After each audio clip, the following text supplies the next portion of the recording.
Kade ngikhala ngokuthi uNdlovu kanti ukhokha nini bethi uMthembu udila nini noNdlovu. Guys, finally senze lafika lelo langa. Now uMthembu is dealing with uNdlovu. Hello everyone, welcome back to Sunny Live Channel. Thank you so much guys for tuning in. I'm here to update you of what's going to happen on Umkhokha from the 13th to the 17th of January 2025 on Monday.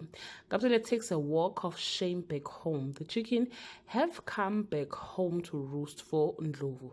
Sibusiso turns a new leaf on Tuesday. Difa questions Mthembu's existence in his life. Ndlovu's wives are facing a major decision that will impact on Ndlovu and Sibahle's life. Sibusiso has an awkward conversation with Fokia on Wednesday.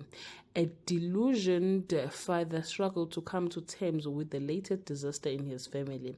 A loyal and dutiful daughter's strength failed her when she needs it the most. The young prophet began his journey to redemption on Thursday.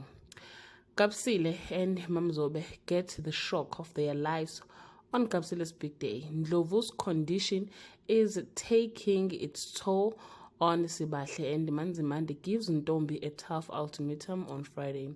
Mamzobe won't allow history to be repeated on her watch. Sibahle seeks help in a very difficult situation. Maximba makes a big decision for Ulwaz. Well guys, that's all I have for today. You can leave your comment below and share your opinion.